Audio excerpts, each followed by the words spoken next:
स्वः तत्सवितुर्वरेण्यं भर्गो देवस्य धीमहि धियो यो नः प्रचोदयात्। ओम शांति शांति शांति। नमस्कार मेरे प्यारे दोस्तों,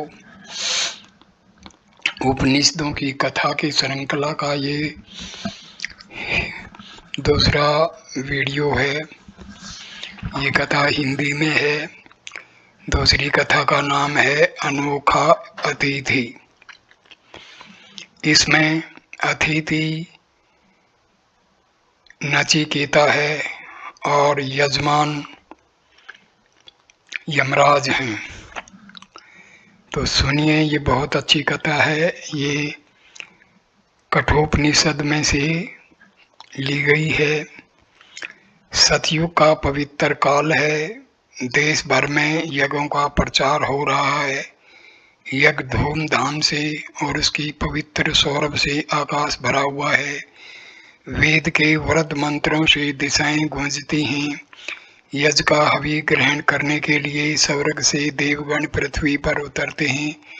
पवित्र और आनंदमयी वाद ध्वनि से समस्त जीव प्रफुल्लित हो रहे हैं। यज्ञकर्ता यज्ञ की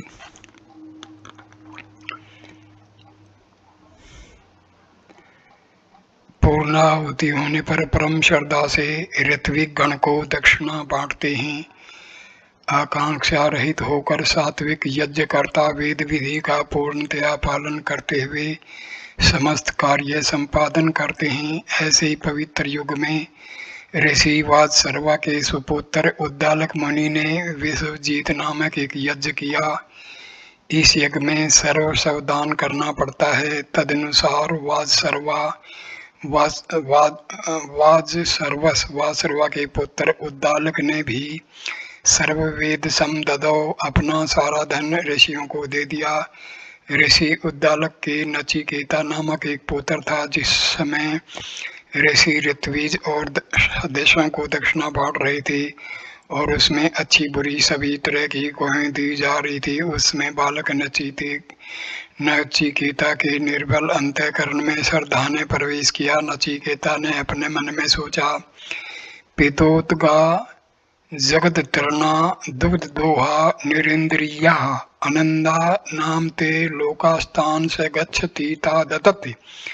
जो गोवें अंतिम बार जल पी चुकी हैं, घास खा चुकी हैं और दूध दुआ चुकी हैं, जो शक्तिहीन अर्थात गर्भ धारण करने में असमर्थ हैं, ऐसी गायों को जो दान करता है वह उन लोगों को प्राप्त होता है जो आनंद से सुनने हैं।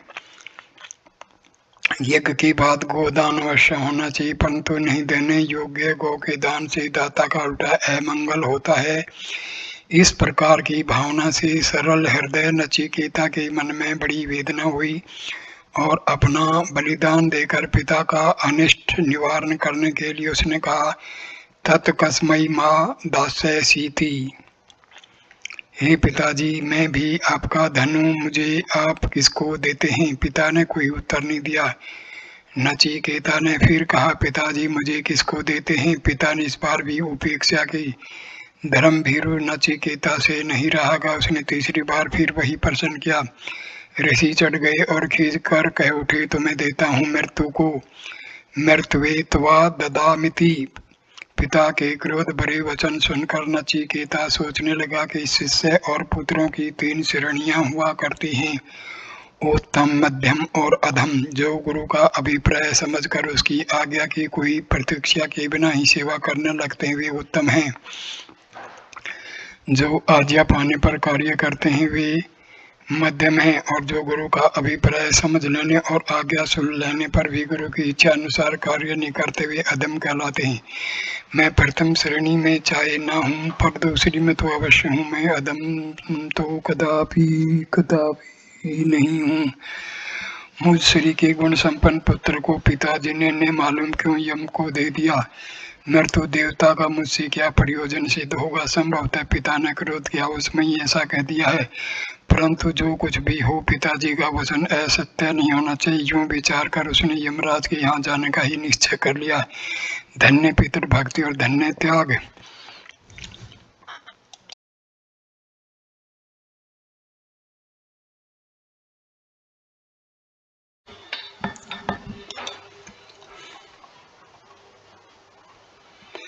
पुत्र की व्यवस्था देख ऋषि एक और बैठे पछता रहे थे कि मैंने क्रोध में पुत्र से क्या कह दिया।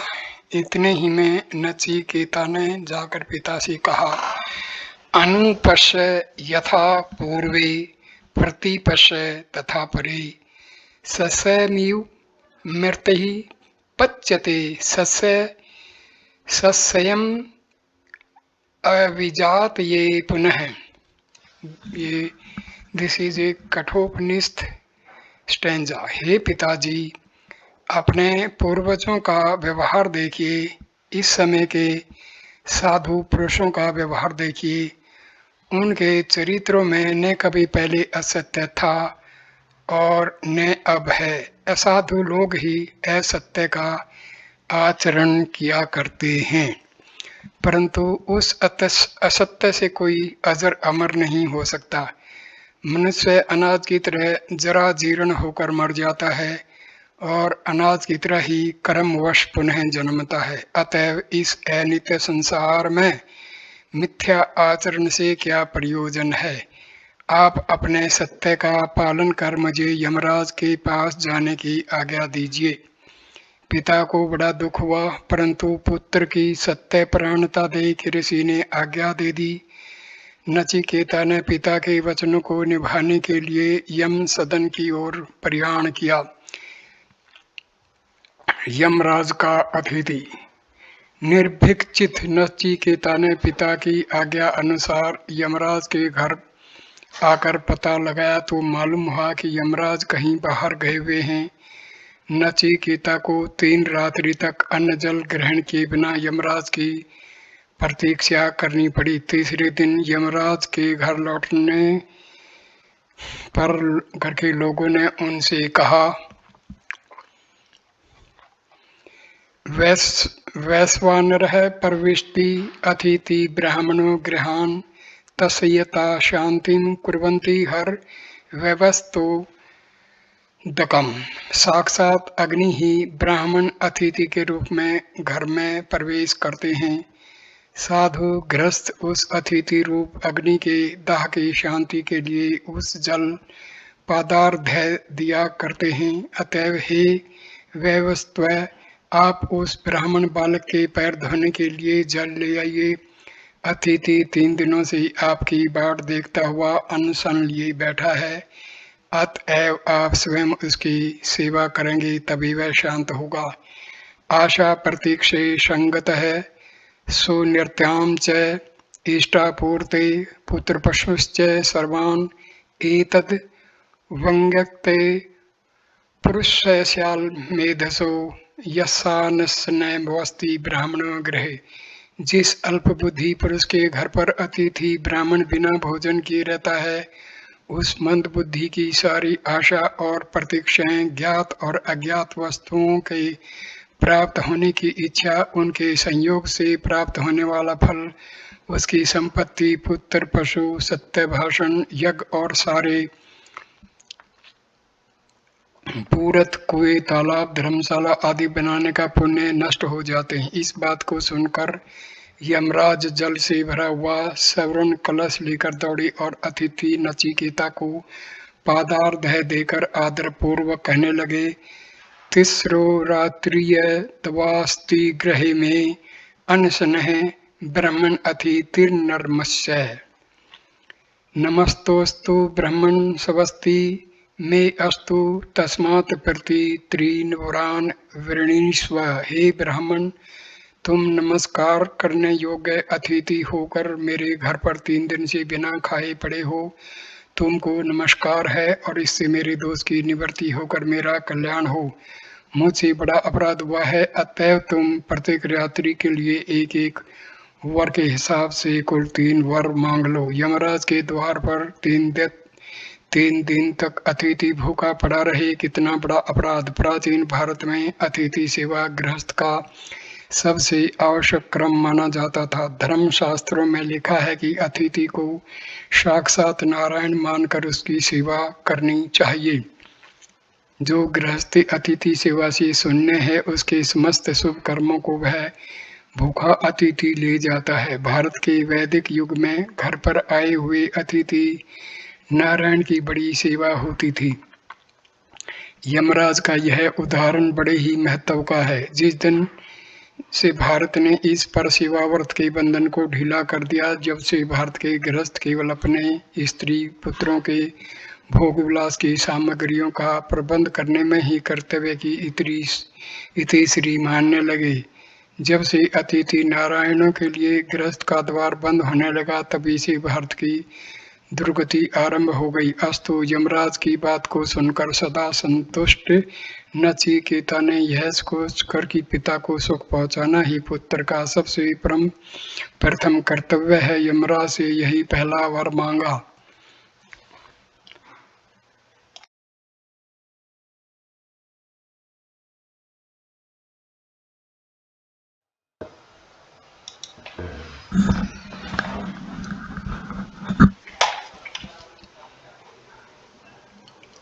यमराज की बात को सुनकर सदा संतुष्ट नचिकेता ने यह सोचकर कि पिता को सुख पहुंचाना ही पुत्र का सबसे प्रथम कर्तव्य है, यमराज से यही पहला वर मांगा।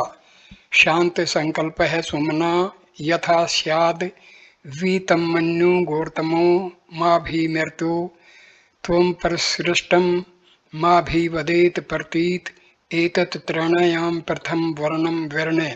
हे मृत्यु, 3 वरों में से मैं प्रथम वर यही मांगता हूँ कि मेरे पिता मेरे प्रति शांत संकल्प, प्रसन्नचित और क्रोध रहित हो जाएं, और जब मैं आपके यहाँ से लौटकर घर जाऊं तो मुझे पहचान कर मुझसे प्रेम से बातचीत करें। यमराज ने तथास्तु कहकर कहा कि मेरे द्वारा तुम्हारे वापस लौट जाने पर तुम्हारे पिता पहले की भांति तुम्हें पहचान लेंगे। मृत्यु के मुख से छूटे हुए तुमको देखकर वे सुख से सोएंगे और उनका क्रोध शांत हो जाएगा।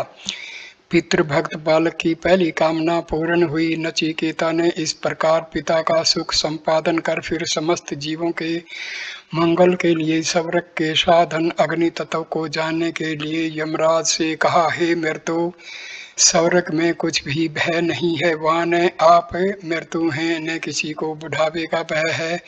भूख प्यास से पार होकर, शोक से रहित होकर वहाँ पर बड़ा आनंद भोगता है। अतः हे मृत्यु, आप उस स्वर्ग के साधन भूत अग्नि को यथार्थ रूप से जानते हैं। मुझ श्रद्धावान को आप वह बतलाइए, कारण उसको जानकर लोग स्वर्ग में रहकर अमृत को देवताओं को प्राप्त होते हैं। यह मैं दूसरा वर मांगता हूँ।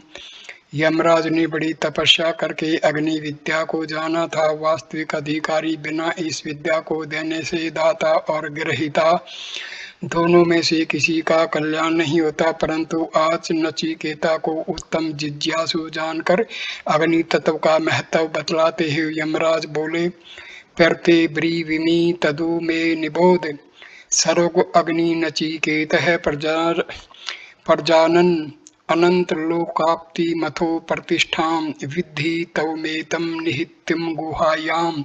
हे नचिकेता, मैं उस स्वर्ग के साधन भूत अग्नि को भली भांति जानता हूँ और तुमको बतलाता हूँ, तुम इसको अच्छी तरह सुनो। यह अग्नि अनंत स्वर्ग लोक की प्राप्ति का साधन है, विराट रूप से जगत की प्रतिष्ठा का मूल कारण है। इसे तुम विद्वानों की बुद्धि रूप गुहा में स्थित जानो।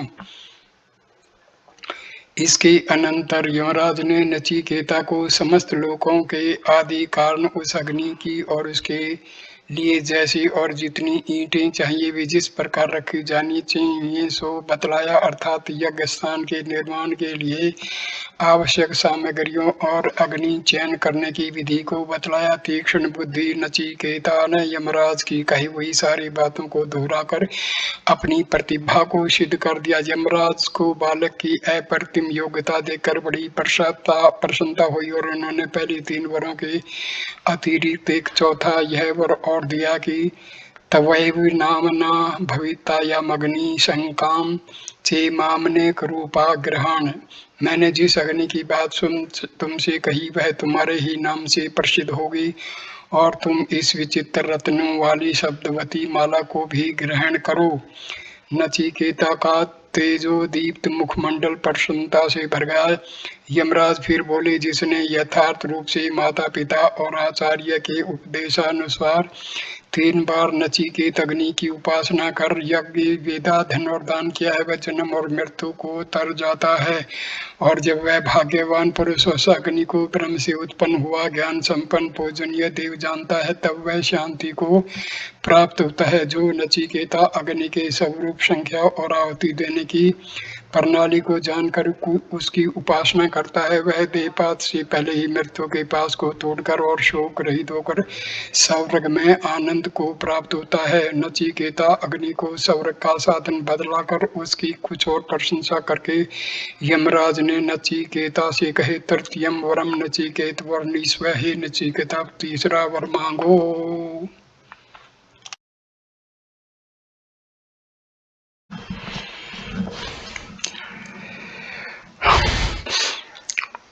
नचिकेता अग्नि को स्वर्ग का साधन बतलाकर और उसकी कुछ और प्रशंसा करके यमराज ने नचिकेता से कहा, तृतीयम वरम नचिकेतो वर्णीस्वः, हे नचिकेता अब तीसरा वर मांगो।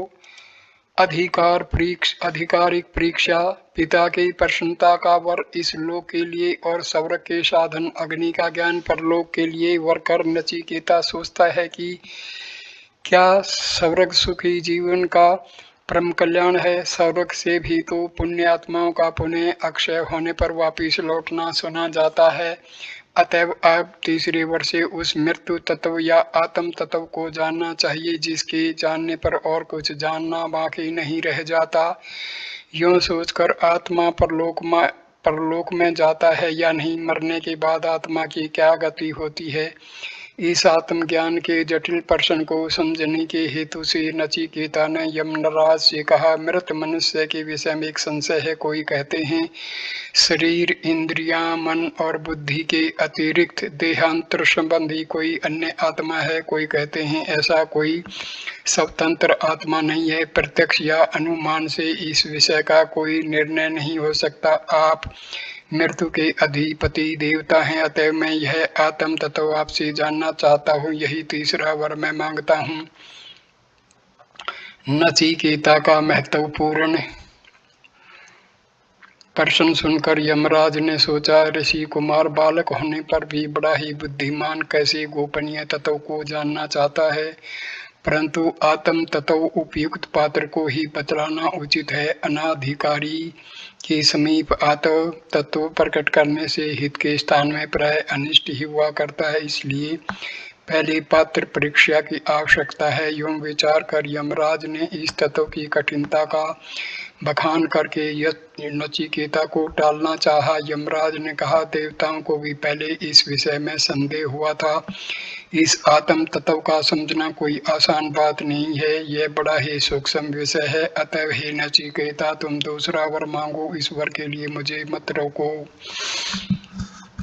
नचिकेता विषय की कठिनता का नाम सुनकर घबराया नहीं, परंतु और भी अधिक दृढ़ता से कहने लगा, हे मृत्यु, पूर्व काल में देवताओं को भी जब इस विषय में संदेह हुआ था और जब आप भी कहते हैं कि यह विषय आसान नहीं है, तब मुझे इस विषय का समझाने वाला आपके समान दूसरा वक्ता ढूंढने पर भी कोई नहीं मिल सकता। आप किसी दूसरे वर के लिए कहते हैं, परंतु मैं समझता हूँ कि इसकी तुलना का और कोई वर नहीं है, क्योंकि यही कल्याणकारी प्राप्ति का हेतु है। अतएव मुझे यही समझाइए, किसी विषय को जब नहीं बतलाना होता है तो सबसे पहले उसकी कठिनता का भय दिखलाया जाता है। यमराज ने भी परीक्षा के लिए यही किया, परंतु नचिकेता इस परीक्षा में उत्तीर्ण हो गया। अब की बार यमराज ने और भी कठिन परीक्षा लेनी चाहिए। साधक की परीक्षा के लिए दो ही प्रधान शस्त्र होते हैं, एक भय और दूसरा लोभ।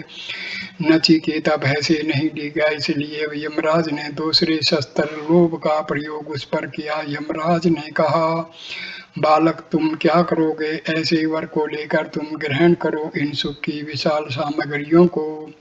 शतायुष्य पुत्र पौत्रान वृणीस्वः बहून पशून हस्ति हिरण्य अमस्वान भूमे हृदयातनम वर्णीस्वः स्वं च जीव शरदो यावद इच्छसि। 100 वर्ष जीने वाले पुत्र पौत्र मांगो, गो आदि बहुत से पशु, हाथी, स्वर्ण, घोड़े और विशाल भूमंडल का राज्य मांगो, और इन सबको भोगने के लिए जितने वर्ष जीने की इच्छा हो उतने ही वर्ष जीते रहो। इतना ही नहीं, एत तुल्यम यदि मन्यसे वरम वर्णीस्वैवित्यम चिरंजीवी का चैव महाभूमो नचिकेता मेधि कामानम त्वाम काम भाजम करोमि।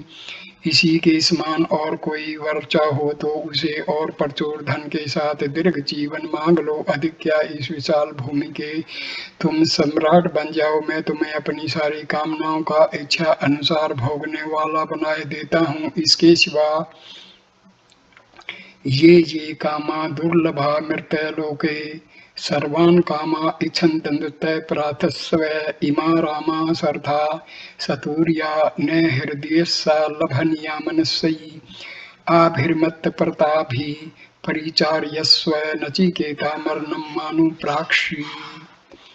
जो भोग मृत्यु लोक में दुर्लभ हैं उन सबको तुम अपनी इच्छा अनुसार मांग लो।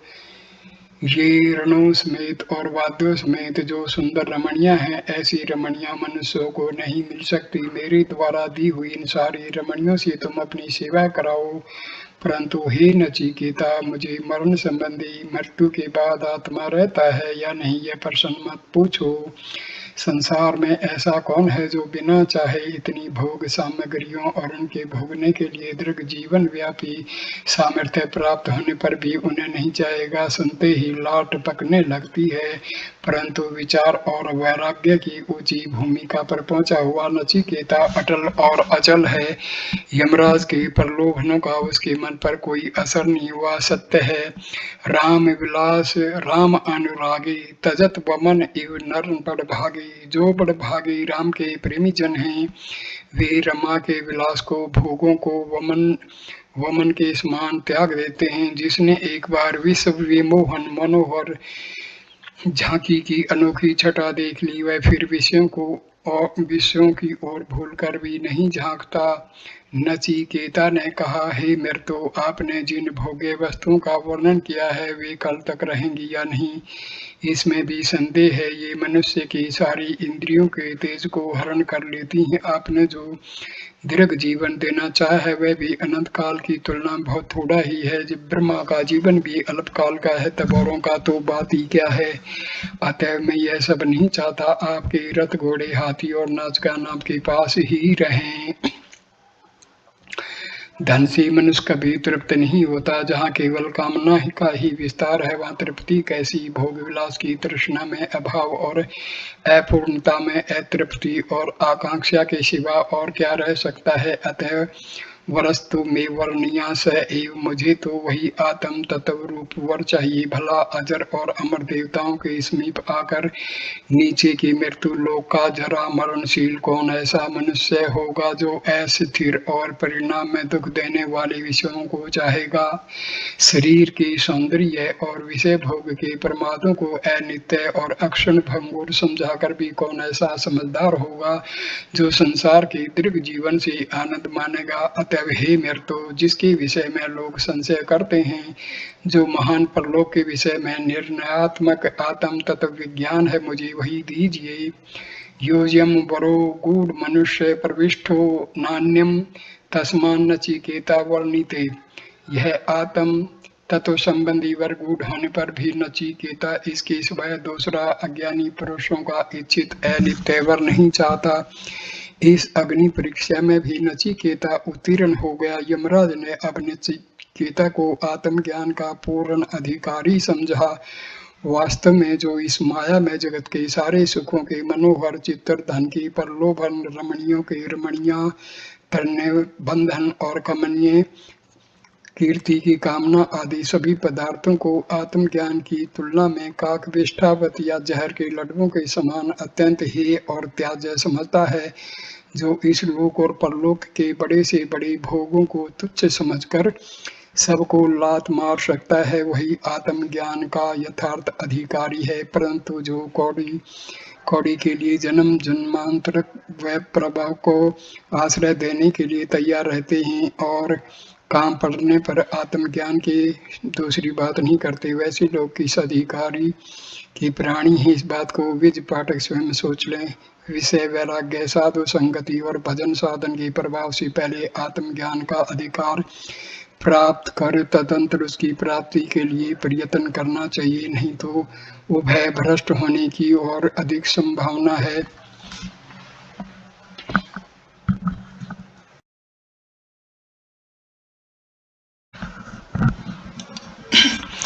श्रेय और प्रेय।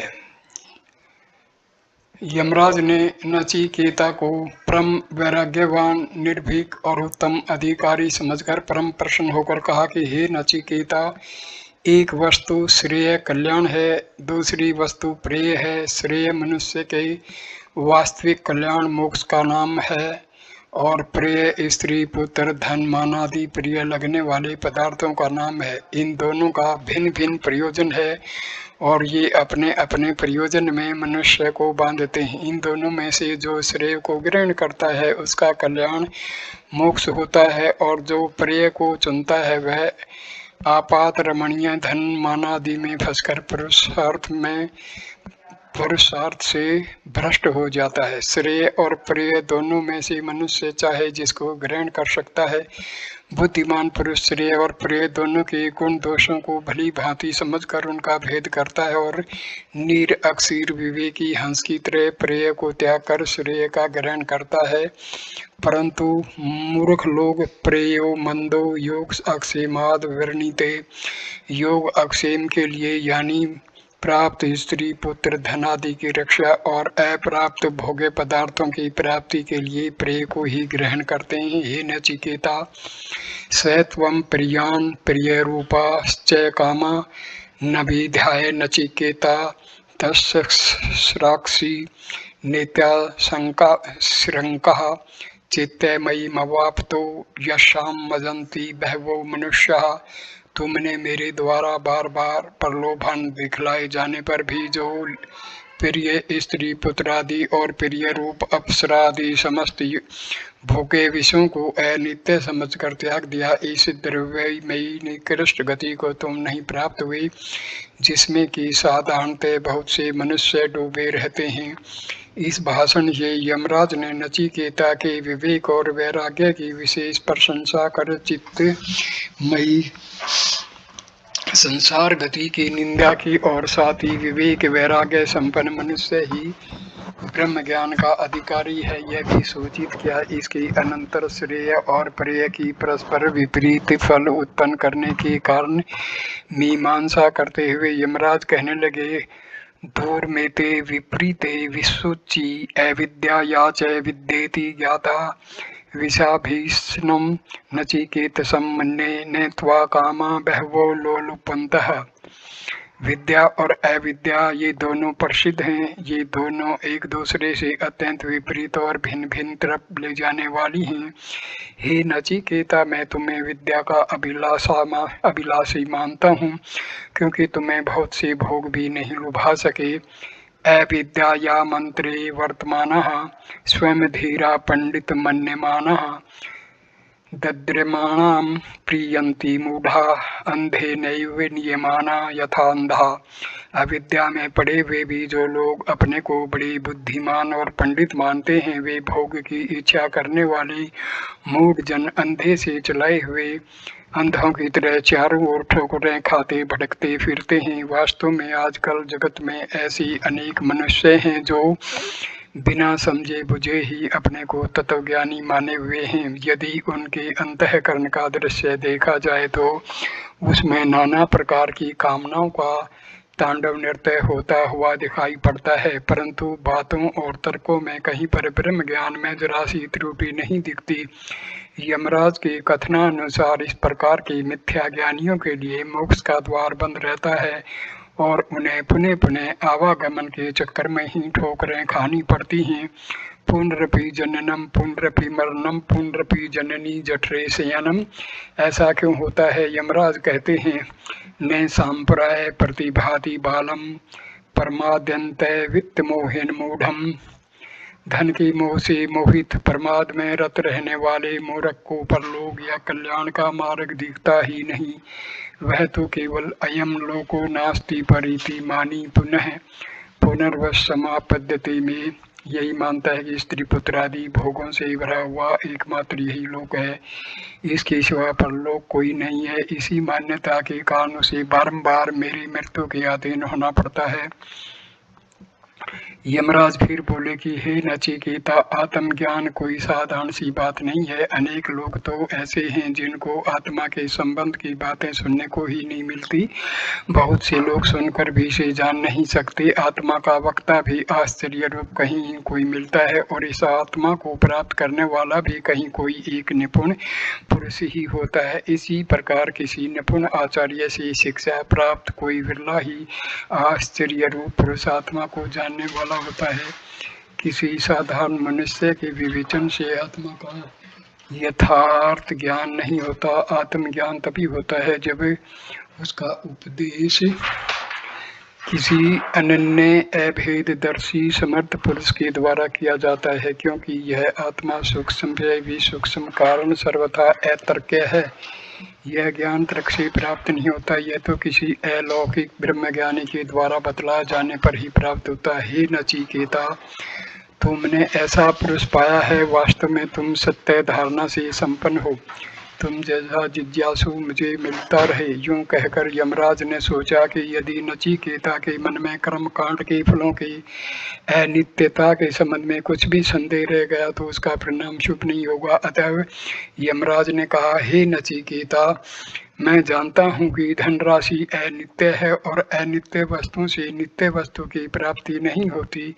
यूं जानते हुए भी मैंने अनित्य पदार्थों से स्वर्ग सुख के साधन भूत नचिकेत अग्नि का चयन किया है। इसी से मैंने यह आपेक्षिक अर्थात अन्य पदों की अपेक्षा नित्य अधिकाल स्थायी यमराज का पद पाया है। परंतु हे वत्स, तुम तो सब प्रकार से श्रेष्ठ हो। तुमने उस परम पदार्थ के सम्मुख जगत की चरम सीमा के भोग प्रतिष्ठा यज्ञ फल रूपी हिरण्य गर्भता पद अभय की मर्यादा चिरकाल स्थायी जीवन स्तुत्य और महान ऐश्वर्य को हे समझकर धैर्य के द्वारा त्याग दिया है। यथार्थ में तुम बड़े गुण संपन्न हो। यद्यपि यह आत्मा, यह नित्य प्रकाश रूप आत्मा जीवन रूप से हृदय में विराजमान है, तथापि सहज में इसकी दर्शन नहीं होती, क्योंकि यह अत्यंत ही सूक्ष्म है।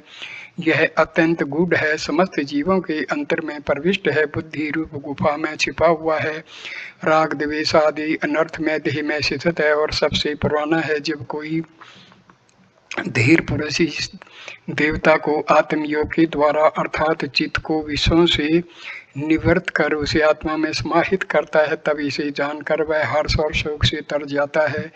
कारण आत्मा में हर्ष और शोक को कहीं भी स्थान नहीं है। ये तो वास्तव में केवल बुद्धि के विकार मात्र हैं। जिसने ब्रह्मनिष्ठ आचार्य के द्वारा आत्म तत्व को सुनकर उसे सम्यक रूप से धारण कर लिया है और धर्म युक्त इस सूक्ष्म आत्मा को जड़ शरीर आदि से पृथक समझकर प्राप्त कर लिया है, वही आनंद धाम को पाकर अतुल आनंद में रम जाता है। मैं समझता हूँ कि नचिकेता के लिए भी वह मोक्ष का द्वार खुला हुआ है। विवर्तम सदम नचिकेत सम्मन्य। यमराज के वचनों से अपने को आत्मज्ञान का अधिकारी समझकर नचिकेता ने कहा, अन्यत्र धर्मान्यत धर्मार नित्य स्मात् कृति कृतात् अन्यत्र भूताश्च भव्याश्च वत् पश्यति तद्वम्। हे भगवान, आप यदि मुझ पर प्रसन्न है तो धर्म और अधर्म से अतीत तथा इस कार्य और कारण रूप प्रपंच से पृथक एवं भूत तथा भविष्य से भिन्न जिस सर्व प्रकार के व्यवहारिक व्ययों से अति परब्रह्म को आप देखते हैं उसे मुझे बताइए।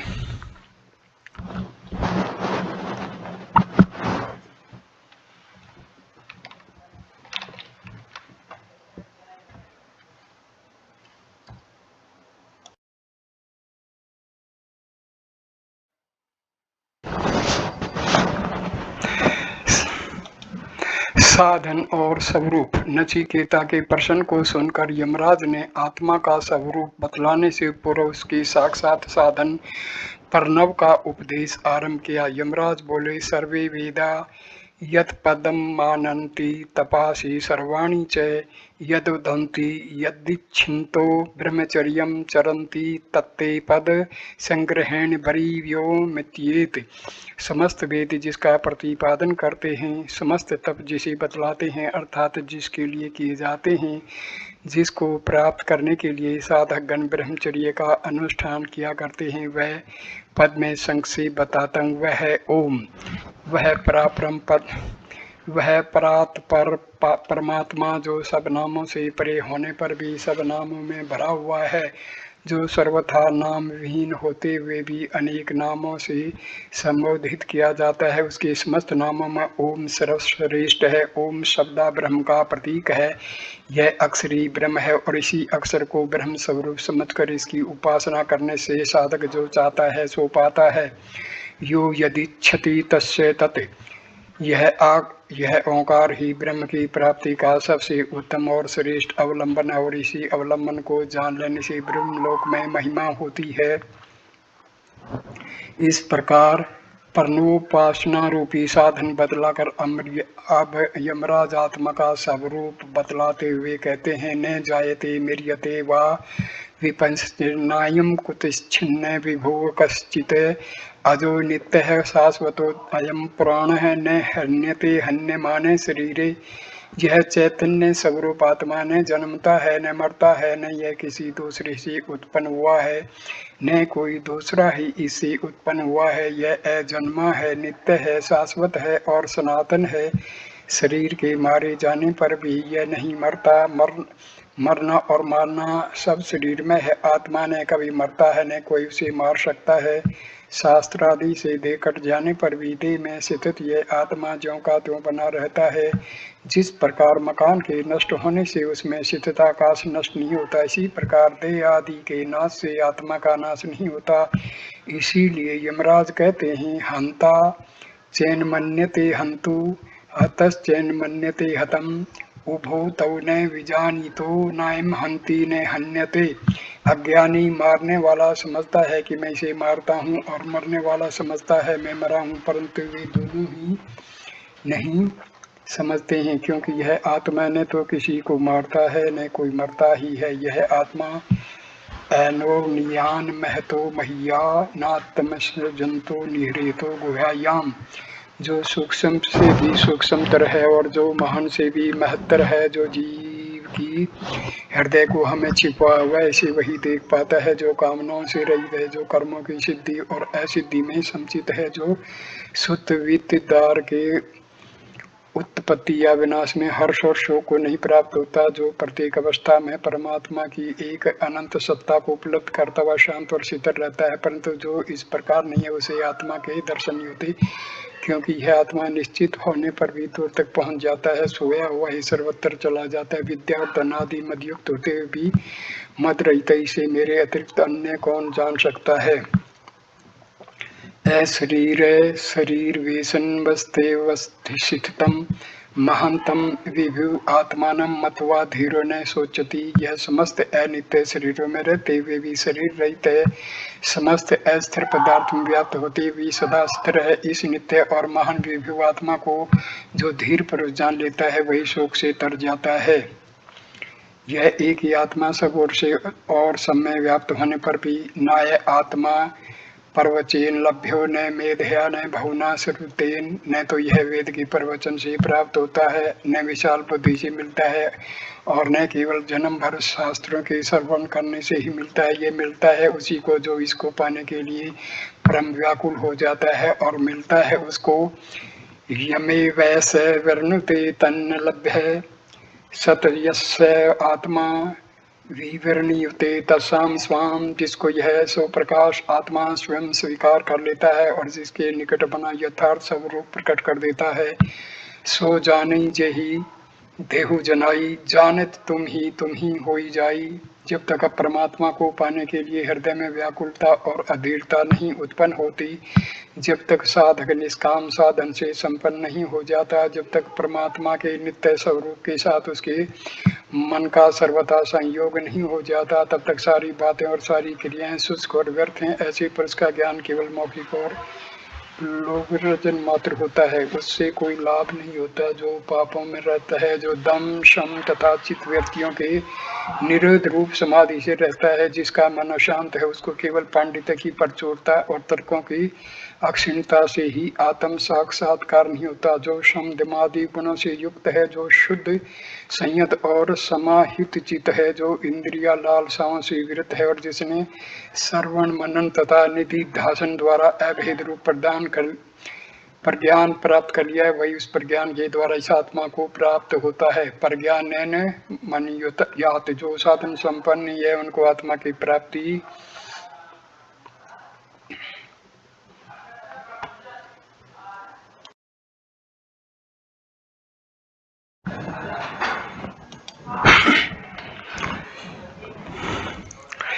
जो शम दम आदि गुणों से युक्त है, जो शुद्ध संयत और समाहित चित्त है, जो इंद्रिय लालसाओं से विरत है और जिसने श्रवण मनन तथा निधि ध्यान द्वारा अभेद रूप प्रज्ञान प्राप्त कर लिया है, वही उस प्रज्ञान के द्वारा इस आत्मा को प्राप्त होता है।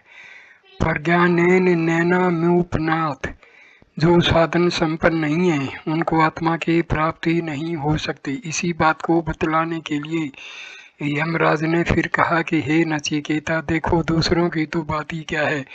जो ब्राह्मण और अक्षत्रिय समस्त धर्मों के रक्षक और प्राण स्वरूप हैं, जो इतने श्रेष्ठ हैं, वे भी उस परमात्मा के अन्न बन जाते हैं।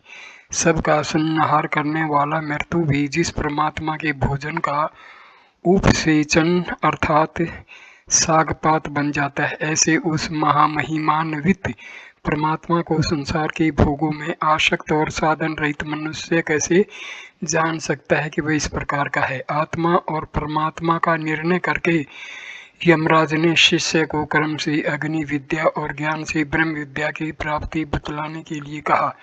जो यजमान को दुख सागर से पार करने के लिए पुलक समान है, वही नचिकेता अग्नि है, और जो संसार सागर से पार होना चाहने वालों के लिए परम आश्रय स्वरूप है, वही अक्षर पर ब्रह्म है। कर्म के द्वारा अपर ब्रह्म को, ज्ञान के द्वारा पर ब्रह्म को जानना चाहिए। जीव की मुक्ति के लिए जितने पथ हैं उन सब में ज्ञान ही सबसे प्रधान है। तदंतर यमराज ने आत्मा का रथी रूप से वर्णन करते हुए कहा, आत्मानम रथिनम विद्धि शरीरम रथमेव तो बुद्धिम तो सारथी विद्धि मन है परग्रहमेव च इंद्रियाणि हृदयानि दीर्घयसा सतेषु गोचराण आत्मेन्द्रियों युक्तम भोक्तयो हो निशान। शरीर रथ है, आत्मा रथ का स्वामी रथी है, बुद्धि सारथी है और मन लगाम है, ऐसा समझो। श्रोत्रादि इंद्रियां घोड़े हैं, स्पर्शादि विषयहीन के दौड़ाने का मैदान है और शरीर इंद्रिय तथा मन से युक्त आत्मा को भोक्ता कहते हैं। घोड़ों से ही रथ चलता है, परंतु उस रथ को चाहे जिस तरफ ले जाना लगाम हाथ में पकड़े हुए बुद्धिमान सारथी का काम है। इंद्रिय रूपी बलवान और प्रथमनकारी घोड़े विषय रूपी मैदान में मनमाना दौड़ना चाहते हैं, परंतु यदि बुद्धि रूपी सारथी मन रूपी लगाम को जोर से खींचकर उन्हें अपने वश में रखता है, तो घोड़ों की ताकत नहीं कि वे मन रूपी लगाम के सहारे बिना ही चाहे जिस तरफ दौड़ने लगे। यह सबको विदित है। इंद्रिया वास्तव में विषय का ग्रहण तभी कर सकती है जब मन उनके साथ हो। घोड़े उसी ओर दौड़ते हैं जिस ओर लगाम का सहारा होता है, परंतु इस लगाम को ठीक रखना सारथी के बल बुद्धि और मार्ग के ज्ञान पर निर्भर करता है। यदि बुद्धि रूप सारथी विवेकपूर्ण स्वामी का आज्ञाकारी लक्ष्य पर सदा स्थिर बलवान और इंद्रिय रूपी अश्वों की संचालन क्रिया में निपुण नहीं होता तो इंद्रिय रूपी दुष्ट घोड़े उसकी वश में न रहकर लगाम को अपने वश में कर लेते हैं और परिणाम में वे रथ को रथी और सारथी समेत चाहे जैसी बुरे स्थान में जाकर पटक देते हैं। परंतु यस्तु विज्ञानवान भवति युक्तेन मनसा सदा तस्य इंद्रियाणि वश्यानि सदस्वा एव सारथे।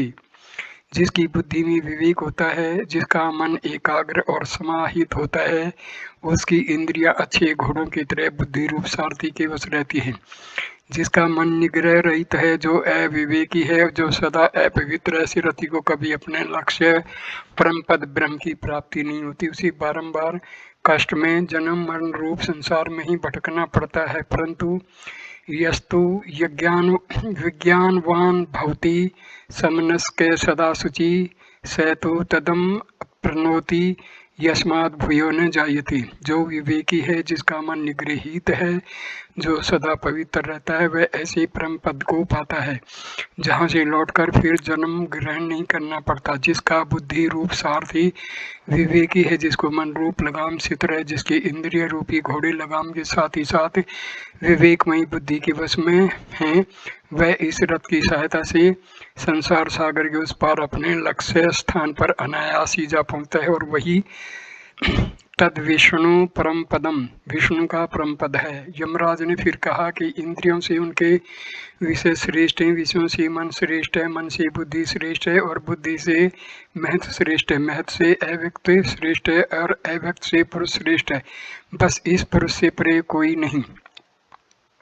सा काष्ठा सा प्रागति, यही चरम सीमा है, यही परम गति है। परंतु यह केवल दृश्यते तव गरिया बुद्धया सूक्ष्मया सूक्ष्मदर्शिभि, सूक्ष्मदर्शियों के द्वारा सूक्ष्म वस्तु के निरूपण में निपुण एकाग्रता युक्त बुद्धि से ही देखा जा सकता है। अतएव उत्तिष्ठित जागृत प्राप्य पुराणी बोधत, उठो जागो और महापुरुषों के पास जाकर इसे जानो।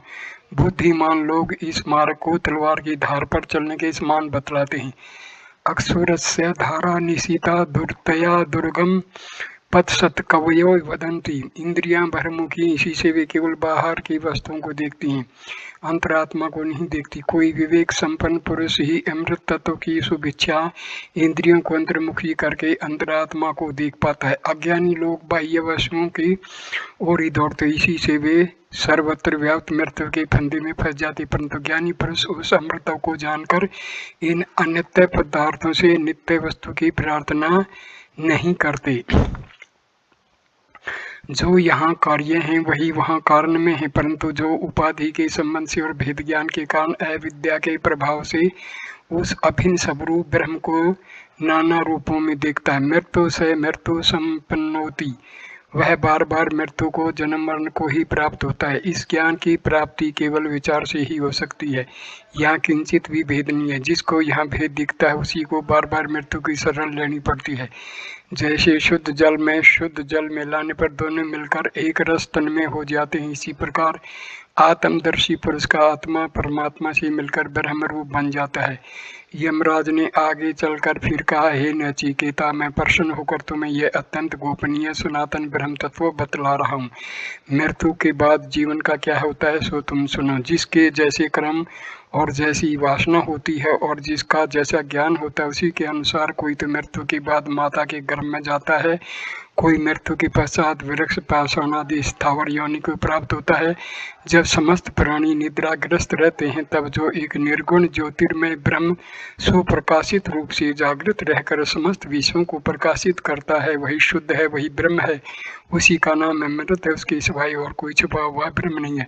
पृथ्वी आदि सब लोग उसी में अवस्थित हैं, उसका अतिक्रमण कोई भी नहीं कर सकता।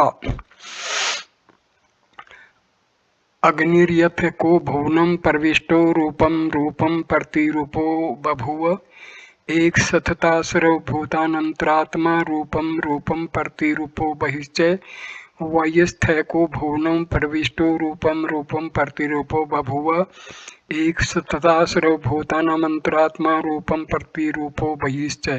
अग्नि एक ही है, परंतु जैसे संपूर्ण भवन में प्रवेश करने पर वही भिन्न भिन्न वस्तु में भिन्न भिन्न रूप दिखता है, इसी प्रकार समस्त प्राणियों में रहने वाला आत्मा एक ही है, परंतु सब में भिन्न भिन्न रूप में दिखता है। आकाश की तरह निर्विकार होने के कारण बाहर भी वही रहता है। जैसे एक ही वायु लोक में प्रवेश कर भिन्न भिन्न रूप में दिखता है, इसी प्रकार सब प्राणियों में व्यापक एक ही आत्मा भिन्न भिन्न रूप में दिखता है तथा बाहर भी रहता है। अग्नि और वायु के दृष्टांत में केवल यही अंतर है कि अग्नि तो प्रकाश स्वरूप होकर लोक में प्रवेश करता है और वायु प्राण स्वरूप होकर प्रत्येक देह में प्रवेश करता है। सूर्यो यथा सर्वलोकस्य चक्षुर्न लिप्यते चाक्षु बाह्यर्दोषैः एक तथा सर्वभूतानामंतरात्मा न लिप्यते लोक दुखेन बाह्य। जैसे एक ही सूर्य सब लोकों की आंख है, अच्छी बुरी सब वस्तुओं का प्रकाश सूर्य से होता है, तथापि वह बाह्य दोषों से लिप्त नहीं होता। इसी प्रकार वह आत्मा सर्वव्यापी होने पर भी जगत के दुखों से लिप्त नहीं होता, उनसे बाहर रहता है। समस्त भूत प्राणियों के अंदर शक्ति रूप से रहने वाला वह आत्मा एक ही है, वही सबका नियंता है। वह एक ही अनेक रूप में दिखाई देता है। जो धीर पुरुष इस प्रकार आत्मा को जानते हैं, उनको ही तेषाम सुखम शाश्वतम नित्यसाम नित्य सुख प्राप्त होता है, दूसरों को नहीं। नित्यो नित्यानाम चेतन से चेतनाना मेको बहुनाम यो विधि धाति कामान तमात्मस्थम ने पुष्यन्ति धीरा सतेषाम शांति शाश्वती नेत्रेशाम। जो नित्यों का भी नित्य है, जो चेतनों का भी चेतन है, जो एक ही अनेकों की कामनाएं पूर्ण करता है, उस शरीरस्थ आत्मा का जिनको अनुभव होता है वे नित्य शांति को प्राप्त होते हैं। दूसरे नहीं, जिसको सूर्य प्रकाशित नहीं कर सकता, जो चंद्रमा और तारागणों से प्रकाशित नहीं होता, बिजली जिससे प्रकाशित नहीं कर सकती, उसको बेचारा अग्नि तो क्या प्रकाशित करे। जिसके प्रकाश से ही सबका प्रकाश होता है, उसी परिपूर्ण प्रकाश की दिव्य ज्योति से समस्त विश्वास ही प्रकाशित हो रहा है। इस दृश्यमान संसार के समस्त पदार्थ उस पर ब्रह्म से निकलकर उसी की सत्ता से सदा कांपते हुए अपने अपने काम में लगे रहते हैं, क्योंकि वह उठे हुए वज्र के सदृश महाभयंकर हैं। भयादस्या सतपति भयातपत्ति सूर्य है, भया इंद्रियश्च वायुश्च मृत्युर्धावती पंचमः। अग्नि उसी के भय से तपता है, सूर्य उसी के भय से तपता है तथा इंद्र वायु और पंचम मृत्यु उसी के भय से दौड़ते हैं।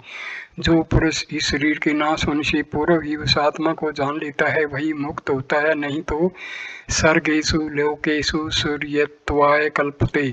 इस जन्म मरणशील लोकों में उसे फिर जन्म ग्रहण करना पड़ता है। जब मनुष्य की सारी कामनाएं नष्ट हो जाती हैं, जब मन सब प्रकार की मलिनता को त्याग कर अत्यंत विशुद्ध बन जाता है और जब अंतःकरण की समस्त वासनाएं संपूर्ण रूप से नष्ट हो जाती हैं, तब यह अथ मृत्यु भव्यत्र है ब्रह्म समनुष्यते। मरणशील मनुष्य अमृत बनकर यहीं पर ब्रह्म को प्राप्त कर ब्रह्मानंद में मगन हो जाता है। इस अवसर पर उसके हृदय में और मेरे की समस्त ग्रंथियां टूट जाती हैं और वह अमृत बन जाता है। बस यही शास्त्र का उपदेश है, इससे परे और कुछ भी नहीं है। ये कहानी कठोपनिषद से ली गई है। वीडियो देखने के लिए धन्यवाद। इसको लाइक करना, कमेंट करना, शेयर करना और